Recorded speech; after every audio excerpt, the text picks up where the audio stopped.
François, in the meantime, before we get it started, can you tell can you already tell something about Colonies? Yes. First of all, I'd like to thank you all for your invitation. It's very much appreciated. Thank you to the Future City Foundation for your nice invitation, and Cecilia, who organized everything for us and did the connection.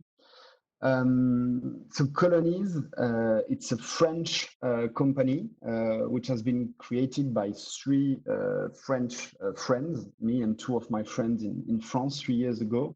Now I hope we are a bit more international. We have like more than 13 different nationalities, and our first investor is now a German one, Global Founder Capital, so Rocket Internet.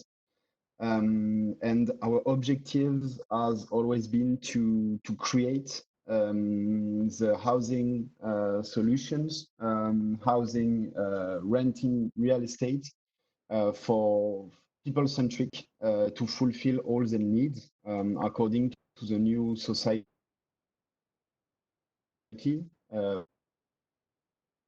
now living in. I don't know if you know seeing the first slide or. I see your first slide now. If you switch it now, we can see if that works. Okay, I just switched it. I hope it's okay for everyone. Yeah, you're now at the second slide. Perfect. Okay, let's go. So sorry, just that a lot of figures in this presentation are from France because we launched the concept there. But definitely, we truly believe that our concept and our solution is really fulfilling the needs of a lot of European people. And even more than that, I think it could be a solution for all the large cities in the world. So do not care if it's only French figures. We use those, but I'm almost sure that we could find the same in the Netherlands, Germany, everywhere else. So first, some facts. I could give you a tons of figures proving the new trends, but those two, I think, are particularly relevant, especially relevant in our market. The first one is that the urbanization keeps growing very fast. The countryside of every country is currently emptying and cities are growing. But cities are already extremely dense, and this is generating a lot of inequalities and segregation. For example, in Paris, the more central you are in Paris, and the older are people living there. It's not a cliche. If you go Ile de la Cité, so the most central place in Paris, you will only find old people or Airbnb. That means not a single worker. People working, city makers, workers, are currently living in the suburb and commuting every day. Even more because French people are not as good with bike as Dutch. This was already a problem before the current situation, but clearly putting thousands, hundreds of people in metro, in public transportation is even worse right now. So the urbanization is putting his blood, his working class, his working force out of the boundaries on the suburb of the cities. The second trend is amazing. It's a bit sad, but it's amazing. It's that loneliness spread in cities. You put more people in the same place, but the most important feeling they feel, they express is loneliness. Why is that? People in large cities are coming from other places, all around the country, but all around the world as well. People living in large cities are living very far from their roots. Most of them, for example, in Paris, have their families further than 200 kilometers from the place they live. So basically, when you live in a very large city, in a world city like New York, Paris, London, Amsterdam, Frankfurt, most of people are not born there and their family is not there. So people feel lonely, and that will have a huge impact on the way they want to live or they create connections there. This being said, the third slide now, we'll now have a closer look on millennials. Millennials are not the only customers, tenants we have right now, but at the beginning of the history of Colonies, we wanted to implement solutions for them because we were them. We were those people. So we wanted to create something really centric about those new needs. So I will speak a lot about millennials, but clearly now we have people, even above their 60s, coming and living and being super happy at our places. So currently, millennials, a lot of people have different aspirations than the previous generation. Their consumption habits are totally changing the previous paradigm of consumption. So let's focus on three main impacts in those new consumption habits. The first one is that people are more and more independent. If we are speaking about privacy, people are now older and older when they choose to marry, if they marry, when they have kids. Bad news as well, they divorce much more than previously. For example, in France, you have the half of couple who got a divorce within the 10 years following their marriage. So it's a very short amount of time as well. Professionally at work as well, people are no longer considering an entire career in the same company. In average, for example, people in France from superior degrees are currently, so for example, engineer, business school, high degrees in university or so. In average, people are now changing of jobs every 2 years. So in the city, as a couple, no people in a couple are both from the exact same social professional category, so you're both working. So you're multiplying the chance you will need to move or to commute by changing of job or changing the place you will need to work in the following years. So clearly, buying a place during 20 up to 25, you can even pay a credit during 30 years. If you don't even know where you will be working in 2 years, could be a real risk for a lot of young people and young workers. So it's a generation of tenants, of renters. People rent the place they live in. Some of them feels it's like liberty, but I think it's clearly a new way of consumption. For example, if you look the media, movies, music, no one is no longer going to shop to buy CDs, music, or DVDs. People are now paying a fee and they are enjoying a full access to Netflix, to Amazon Prime, and so on. The consumption habit on this is clearly different. You pay for a service, and as long as you need it, you pay for it. And renting, I think it's almost the same. What is a bit different is that in a lot of cases, we think people would have preferred to own their place. They're still very attractive to buy real estate and to own their place. But for example, when you're freelance, when you're at the beginning of your career, it's super hard to have access to a credit or to be able to buy a big enough apartment or house. For example, when you are on your 30s in Paris, it's probable that at maximum you will be able to buy a one bedroom apartment. And this apartment will be far too small when you will have kids or get married or so on. So people are still buying a lot of real estate, but which is amazing is that currently in France, for example, if you look people with the superior degrees, more than half of them, the first real estate apartments they buy are not for them as their principal residence. It's for an investment. So that means they're buying real estate, but to rent, not to live in. Then, as we told previously, most of them are uprooted, far from the place they grew up. And additionally, they are building a family later than their parents or grandparents did. So it's during a long period of time, during decades, they are a bit alone. So they are rebuilding, recreating communities around them with friends, with roommates, by flat sharing and so, with colleagues, not to be lonely. So this is really a reaction against loneliness.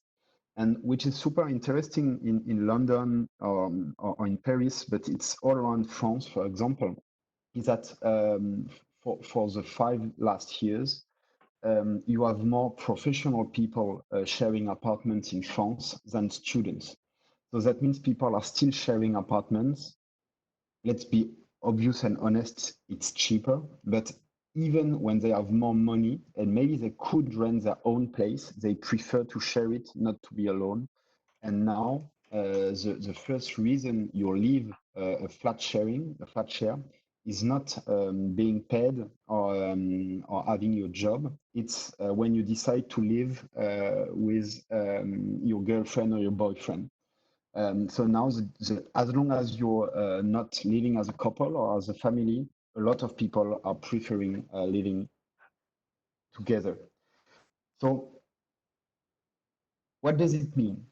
I could speak about all those trends during hours, but I think you got the global picture.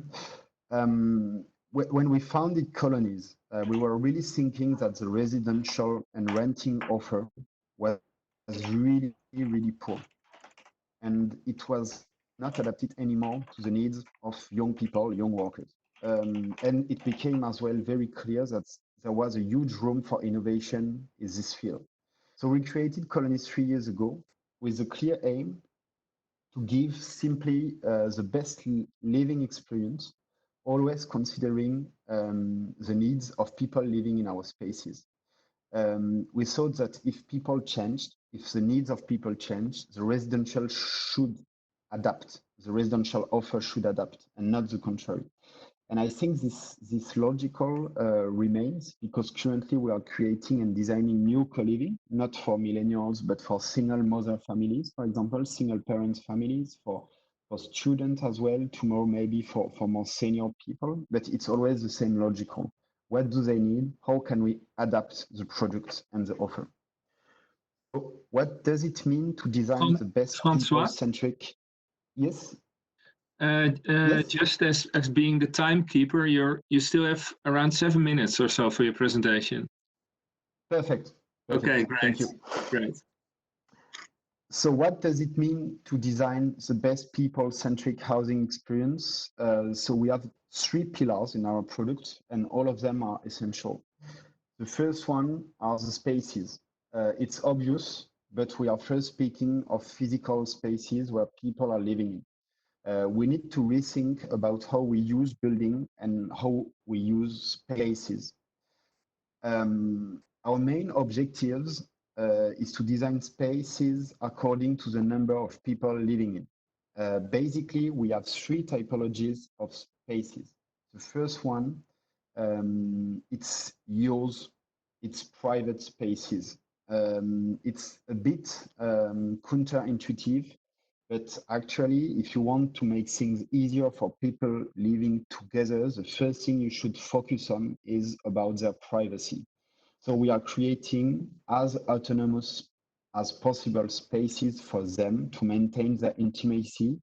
And in order that the community should always be chosen, when you want to meet people, you have the choice of the community, but it's not a constraint for you. You don't have to. So that means basically what we are providing is mostly studios, and you're having your own room, your own kitchen or kitchenette, your own bathroom, your own toilets. So if you have a bad day, you don't want to see anyone else, you can lock your door and be on your own. Then what we do is that we recreate homes. We gather a dozen of those private units around a semi-common space. It's basically a large kitchen with a living room, as you can see it on the picture. And we put maximum 12 studios around it. So this is not a random size. This is almost the maximum size for any community to rent itself without having responsibilities for everyone, strong rules, etc. 10 people, 12 people was for a very long time the size of families living in the same house during centuries.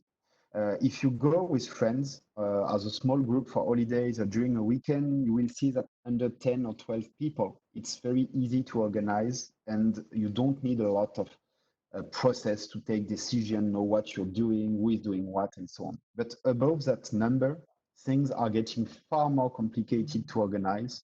We are losing a lot of intimacy as well.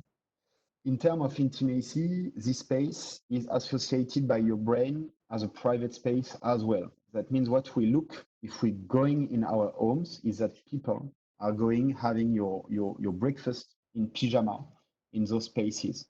And that would be totally impossible to imagine. For example, when you are in a hotel, you never go to breakfast in pyjama because your brain is thinking this is a public space. You will see a lot of people. Here, clearly, it's like a home. It's like shared spaces in a home within a family. But as you know, we don't have always a small project with only 10 people. We already have a lot of large projects with hundreds of people. So how do we preserve the intimacy and the comfort of small communities when you have very large buildings? We just scale it. That means on each floor, we are recreating 1, 2, maybe more, up to 4 homes. So always the same micro communities of 10 people. And we are additionally providing, so our third typologies of spaces, which are the super common. So the super common are spaces open to everyone living in the building, and it could even be open to people from the neighborhood, the district, the city, and whatever. Those spaces have a specific role, specific purpose. So we have gym, working spaces, laundry, cinema, a garden, a terrain pétanque, everything can be imagined accordingly what they need. You can host even in those spaces. And for example, in Paris, we have half of a building as a co-living and the other half is an office building. So we can share the common spaces, the super common, because the different users of the building are not at the same time on the building. During the day, you can use the gym for people of the office, and on the end of the day or during the weekend, you can have people living there using it. So that create a lot of wellness, a lot of mutualization, and that helps a lot. So we have the best use of every square meters in our location. For the services, everyone is speaking about services in hospitality, retail, office industry, but practically in residential, in housing, we thought that it was very poor. So the key word for us with services is simplicity. People are just asking for things to be as simple, as easy as possible. I don't know if you know someone or if you have recently looked for a new apartment, but that takes a lot of time and energy. You need to go there to visit, to make huge files with a lot of information and so on. And in the end, most of the time, you don't have your apartment, your favorite apartment. You have one apartment. What we created is a platform that allows you to visit, to sign a lease, to make a deposit, to pay, to download your receipt, to send a notice when you leave in just some click. So the first thing is that it's very digital, very easy. Then we fully equipped our residencies with everything, up to the small like bed linen, electricity, Wi-Fi, insurance, spoons, everything is there. You just have to come in and you can enjoy your room. Up to the small supply that we are providing in order to avoid any conflict between tenants. That means we are providing the coffee, the oil, the soap, the detergent, everything, and as well the cleaning of every common spaces in order to make all pain points disappear and that people will enjoy living together without the constraint of the community. Then for the community, it's the most tricky part. I'm going fast on this. We are learning a lot right now. Designing a community is super hard because you don't have the control. You can make things easier. You can select people, doing your best, imagining people will match with each other. You can empower them to organize events, providing them all the tools, allowing them to communicate. But clearly, this is clearly the proof that we are designing some organic, some human thing, and not only real estate. After all, it's all about human, and that clearly is more in the hand of our tenants and customers. So we're almost done.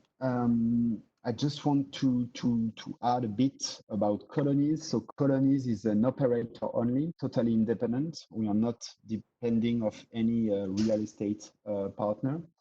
So what we do is we design and we operate buildings. We have investors that buy the real estate for us, and we manage it for them.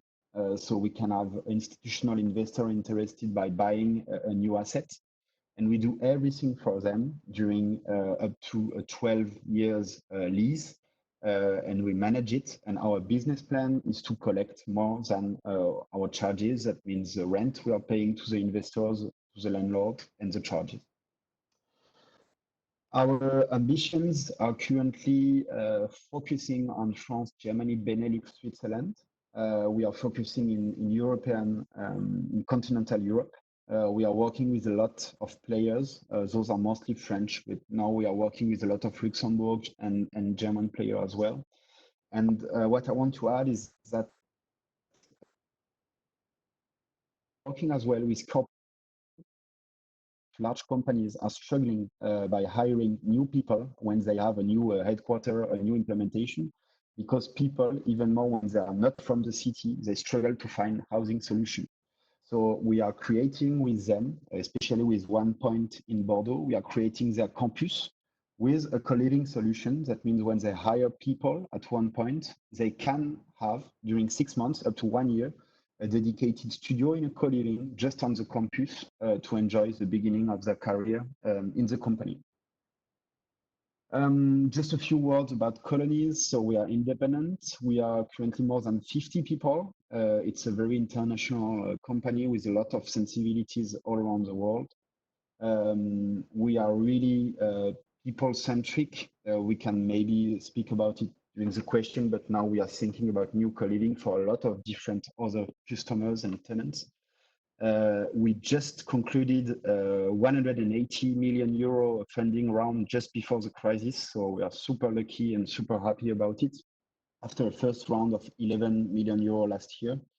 And we are currently planning to open 50 new projects this year, maybe less because a lot of works in Germany and France are now stopped, and we still don't know when they will start again, but that was our preliminary objectives.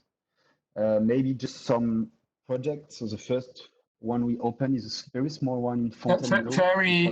Can you do it, Francois? Can you do it very quickly, because then we can go to the questions. There are a lot of questions, and I think it's important to have time for that as well. We can go directly to the question. It's just some projects we have in Paris, in Geneva, in Switzerland, in Basel. But I will be happy to share the presentation. We will have all the slides. Yeah, and we already shared your website as well. There are a lot of, I think the projects are also on the website, right? Yes, but you don't have all the details on the website. You only have some pictures because on the website is clearly for our tenants, and this presentation is much more for partners. Yeah, I think it's good to go to some questions, because there came in a lot of questions. And yeah, you show us now kind of some projects. Do it quick. You can see. I close the sharing, so I think just a bit of lag of delay. Yeah. I close the sharing, so we will see it close. We will see it close one. And and I will when it's closed, I will ask you to. Oh no, now you are closed. I will ask you to raise the glass with us, because this is also a get together, and then we can go to the questions. Okay, perfect. I suggest you have a perfect red wine there, being, but maybe that's my. I found one. I found one. It's It's a French Côte people du who drink Rhône. wine. And then before we go on, I would say proost to you. And Prost. how do you say it? Thank you, John William. Santé in French. Santé, of course. Yeah. Okay, thank you so much. Thank you. And I will skip to the questions people ask, but I also have one question which came up in my mind all the time. Is, can you explain very short why this is for you what the smart city is about? So smart city is about how tech is changing the city. What makes this especially very smart to you? I think clearly this is all about resilience. We didn't speak a lot about the economical model, but clearly Coliving is proving that in a crisis like the current one, it's super resilient for the investors, operators, but even for the users. And why is that? Because the mutualization of some spaces and the mutualization of services allows to create small communities which are much stronger in such situations than lonely people. For example, we are working with the region of Paris for a project for single parents families. I don't know if it's the case in the Netherlands, but I've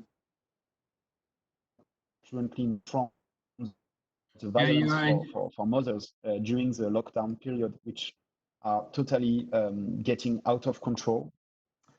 And clearly the community is always stronger for people. It always gives solution. It's protecting people, and the mutualization and the fact to live together is always something more resilient for a city or for a district. Yeah, there was while you were giving a presentation, there was a discussion about who is the Dutch society ready for this concept? When I put it together, and this, so for example, I have to scroll up a little bit, but somebody says, yeah, Wilco says, I don't know. Yeah, I hear you, but you had a bit. Now you're back. Wilco, are you still there? Who asked it? Yeah, I think it's I had some trouble. Yeah, but you are still there, Francois, but is also yes. Okay, what I was telling is that Wilco, somebody from the audience, asked us, or he mentioned that it's not attractive for many Dutchmen because they're not used to this and this feels like student life. Wilco, are you still with us? Wilco doesn't have sound. He had some trouble.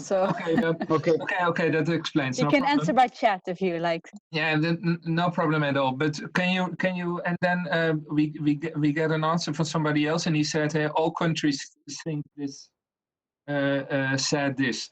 Why do you think this can also work in the Netherlands? That first thing is I'm almost sure that it's not a solution for everyone and for all their lives. At some point of your life, you don't want to live in a co-living, obviously not. But clearly, I'm almost sure that anyone at some point in his life would like to have this solution. So for the Netherlands, for example, I'm just asking who has worked in a new city or in a new country. And really, the first months are terrible. Every time I worked in Africa, in Austria, in London. When you're new somewhere in a city, it's a pain in the ass during months because you don't know where to buy things. You have to subscribe to a lot of contracts. You want just to meet some new friends, to have a community feeling, and so on. So your project is about communities. It's not about living. Yeah, it's a lot of communities, and I'm sure it's what we said is it's a lot for people in transition in their lives. When you're getting a divorce, when you're getting in a new part of your life, when you're getting in a new city, a new country, it's clear at some point something you could be interested in. But whatever your age is, you can be on your 70s, if you're getting a divorce and you're not feeling old, it could be a solution for you. Okay, what I didn't understand from your presentation, so I don't know if it's in your product as well, is if this co-living concept also means that you can live in several colonies, having one contract with you, for example. So can I live when I'm your customer? Can I also live in several countries with being one customer? For example, I have work in Amsterdam and I do also a job in LA or in Paris. In your case, can I have 2 colony homes then or something? But currently the problem is how much will you commute between them, because everything is full currently. That means if you want to have a unit somewhere else, we need to have an empty unit. But what we are proposing now is to swap. For example, you have a colonies, I don't know, in Luxembourg, in Berlin, in Amsterdam, and you want to discover Paris or Geneva, or you don't care, you just want to be out during 1 week or 10 days or 1 weekend. You can propose your units and you will swap with someone else that will go in your units when you're not here. So that allows for like free holidays. Okay, so then I'm part from the worldwide colonies community. Yeah. Okay, there's a question from Lotte, and she said urbanization is going through a fog. Urbanization is changing because of the corona crisis, and we're heading towards the 6 feet society. Is there a tendency to leave cities and to live in the country? And the USA homesteading is gaining momentum, for instance. How do you react to that? Clearly, we will have to adapt. After the crisis, I'm almost sure we'll have a new uses of our own apartments, because simply people will do more in their apartments. They will work from there, they will spend more time. The end of the lockdown won't be one day like it's over, back to normal. I'm sure a lot of companies will empower people to make some more remote. Yeah. And so on. And how are you preparing on that? Our spaces. But currently, our main focus, for example, is to think about the reversibility of our shared spaces. Because what we see is that people during a day could need those space to work, then to cook, to play, to watch a movie, to speak, to host people. That means it's super important for those spaces to implement as soon as possible the possibility for our users to reverse them during the day, the week, or according to their needs. And I think it's much more easier to think about it with common spaces than with your own apartment. It's hard to have reversible spaces in your apartment. So you now rethink your concept because of the corona changes, but do you also rethink your business model, for example? Because I can imagine that housing prices will increase because of the crisis we're heading towards. What are your opinions on that? That, for example, we currently the size of the community of maximum 10 people has no impact. That means we can close homes from each other, and people are still living in small communities without additionating the risks. But obviously, it's a question about the super common. If you have a space shared by hundreds of people, clearly that's a risk. That means during such a crisis, maybe it's a question to close them. About the business plan, it doesn't change a lot, actually, because we have almost no vacancy. Almost all of our tenants stay there and are paying their rent. So we don't have any issue to pay our rent to landlords. So the business plan is almost the same. So we'll see the impact on the whole industry after the crisis, but currently the business plan is very stable. So you didn't react at the moment? No. Okay.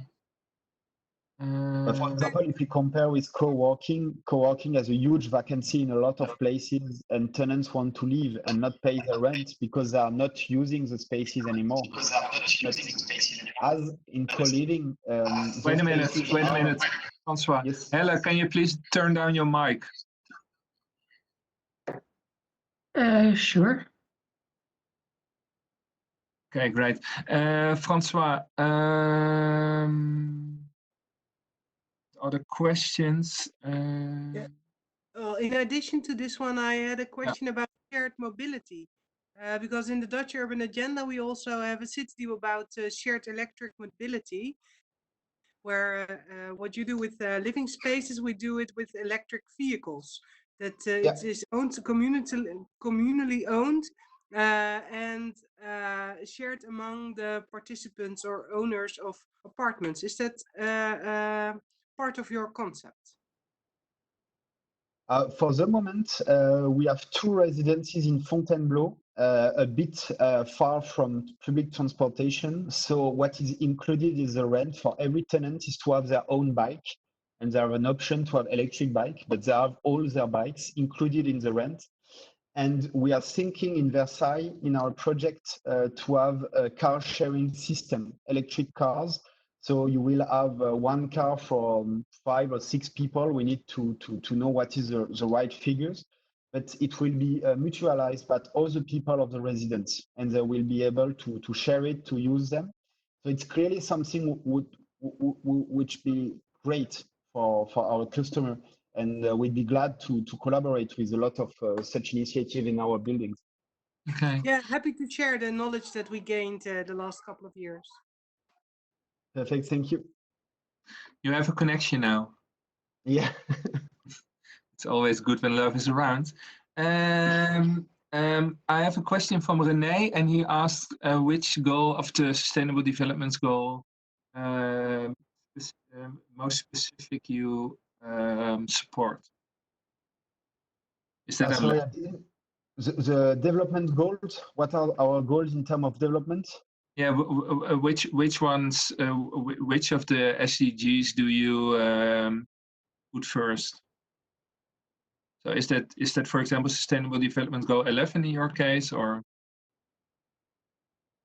For example, no, the sustainability of our spaces is super important, but clearly it depends if it's a brand new building or a refurbishment. We have around half and half. Half of our building are already existing, half of those are brand new. What we are currently calculating is the efficiency of co-living, and it appears that the sustainability of co-living is huge because a lot of very simple things are mutualized. And for example, a dishwasher, you don't have to buy 10 dishwasher. You only have 1. It's much more expensive. It's better quality, and it will last longer.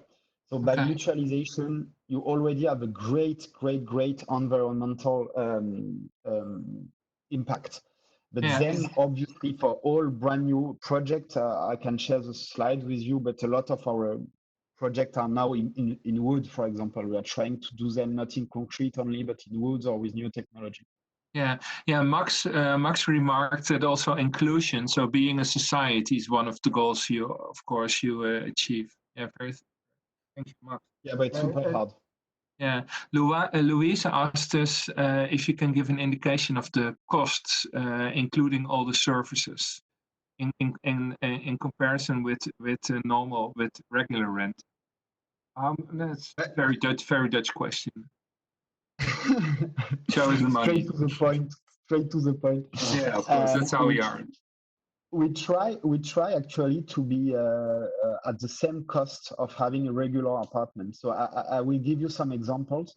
If you have a studio in the suburb of Paris, you will pay for it around 900 up to 1,000 euro per month.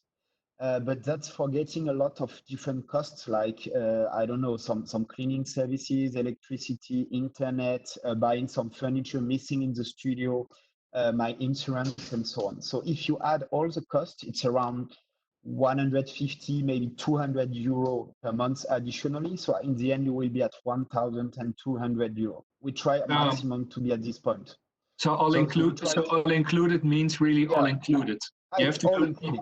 Yeah, you have to do the math right. Water, everything. So first thing I would suggest is to compare really strictly the same perimeter, because a lot of people are comparing a cold rent with a total all-included rent of a co-living. So how is the business model sustainable? It's just that the surfaces you have are different.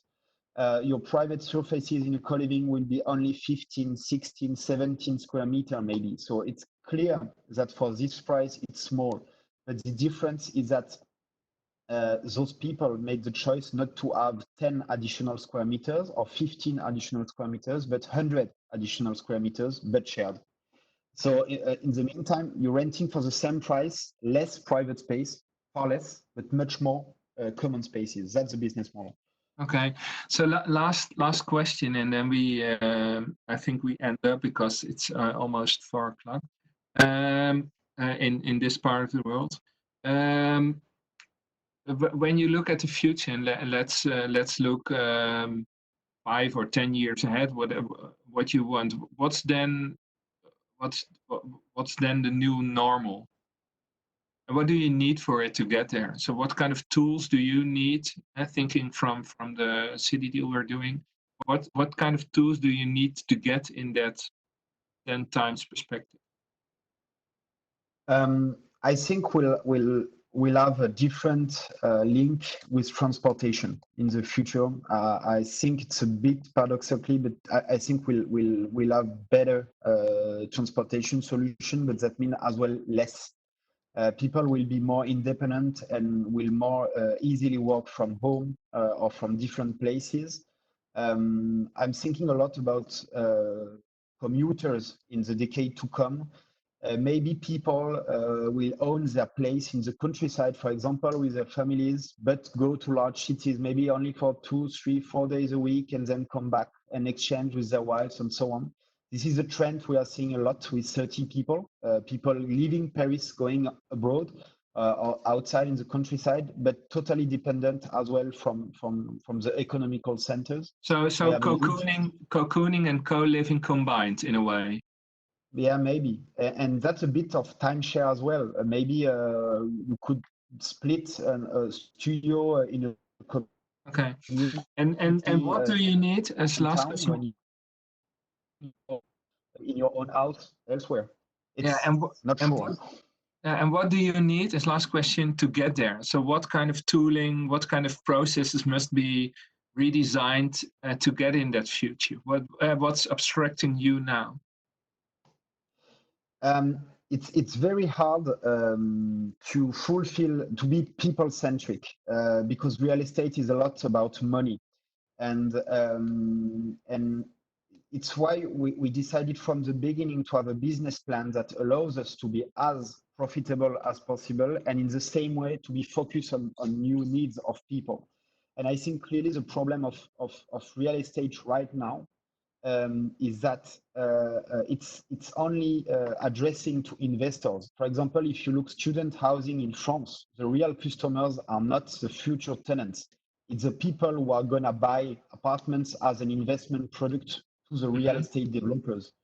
So the tools I will need, I think it's the right partners, investors, developers, the cities that want to replace the needs of people in the center of the reflection and not only the business model. I'm sure we can create new business model, but by only using the old ones, I think we're a bit forgetting new needs and the human part in the discussion. Okay. Thank you so much for being in our get together.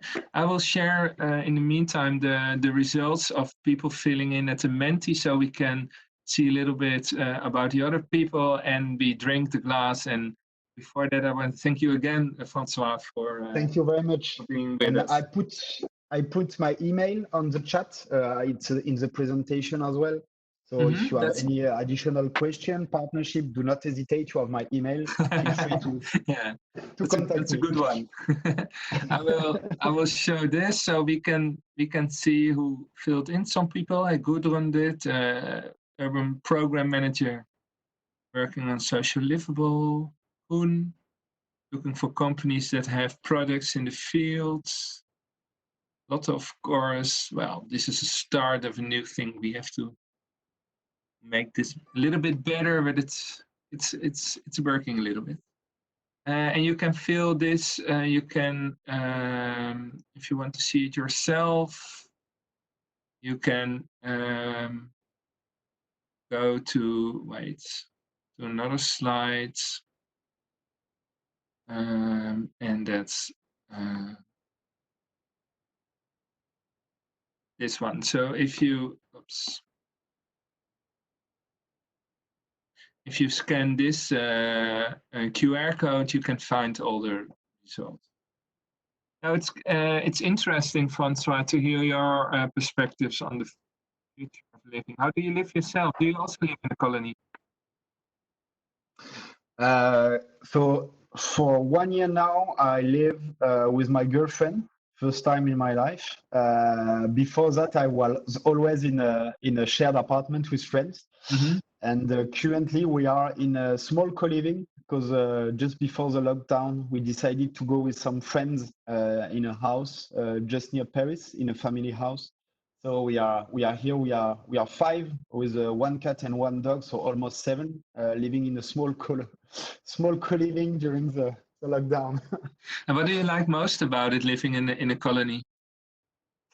Yeah, I'd like I try now. We live in every colonies we are opening. We live during some weeks minimum, up to 1 month.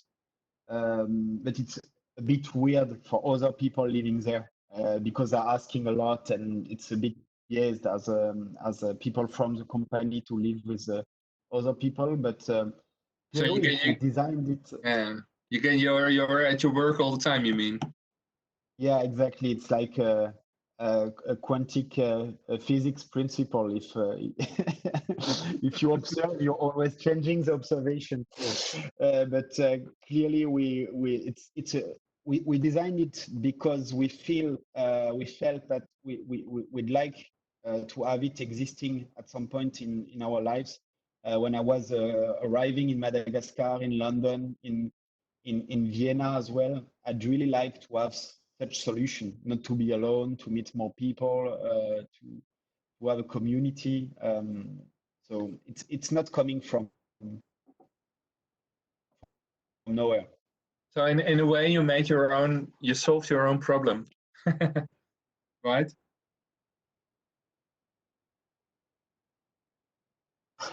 Yeah, but I hope we are solving some other people problems as well. Yeah, yeah, I think you do. Nice.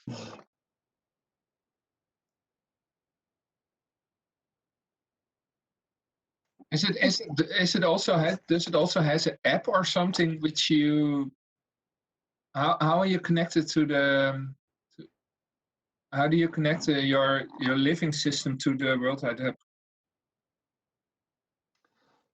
So we have a digital team in our company. It's interesting, but it seems very real estate company. But actually, our first employee is our CTO. So we designed our own technology. It's a platform. It's not an app. It's a responsive website that can be used from any device. You can have the virtual tour, you can have the type form, you can have all the process, you can sign your lease online without printing anything, you can request your receipt and so on. And we are managing all our residencies through the back office of this platform. At the beginning, we wanted to put, for example, a chat between tenants. And what appears after that is that people were more enjoying using their own tools. Because it's about residential, so everything about privacy is super touchy. Yeah. And people do not want to have someone, a big brother, reading what you write or anything. So that's why they use Facebook for their chat. Yes. So I think there is still a privacy issue, but it's not our fault. No, but they are using WhatsApp, Slack, whatever they want. We are making always sure that on any residence they have a system to communicate with each other, and that when we have a new tenant is part of the loop, is within the loop very fast. Do you also, for example, use sensors to see how much electricity is used, or how you can be more efficient or whatever? Yeah. The beginning, the main point is not about efficiency right now. It's only about usage. We still don't know, for example, how many people are using the kitchenette every day, or using the common kitchen, or not cooking at all. So by monitoring the electricity consumption, we have the ability to know if the electricity has been used for the dishwasher, for cooking, for the oven, for anything. So you can really so you can learn from that. Exactly, but we want to improve the product. We want that the product is here for their needs. If there is no need for kitchenette for everyone, we should delete them because it's an additional cost, but useless one. So we need to clearly understand what they need, what people want, and what they use actually. Yeah, yeah. Okay, we're going to end this one up, and because we have to close our live stream, but we can chat on as long as we want. But now we're ending up the live stream. Thank you everybody for watching the stream.